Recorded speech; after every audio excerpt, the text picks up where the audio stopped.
اور ہم نے تم کو 7 آیتیں جو نماز میں دہرا کر پڑھی جاتی ہیں یعنی سورہ الحمد اور عظمت والا کلام عطا فرمایا ہے۔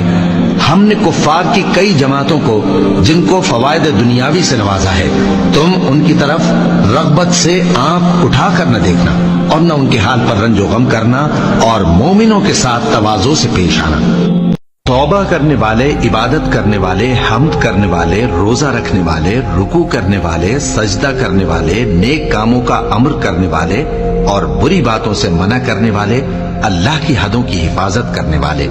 یہی مومن لوگ ہیں۔ اور اے پیغمبر، مومنوں کو بہشت کی خوشخبری سنا دو۔ اور جو لوگ سونا اور چاندی جمع کرتے ہیں اور اس کو اللہ کے راستے میں خرچ نہیں کرتے، ان کو اس دن کے عذاب علیم کی خبر سنا دو، جس دن وہ مال دوزخ کی آگ میں خوب گرم کیا جائے گا، پھر اس سے ان بخیلوں کی پیشانیاں اور پہلو اور پیٹھیں داغی جائیں گی، اور کہا جائے گا کہ یہ وہی ہے جو تم نے اپنے لیے جمع کیا تھا، سو جو تم جمع کرتے تھے اب اس کا مزہ چکھو۔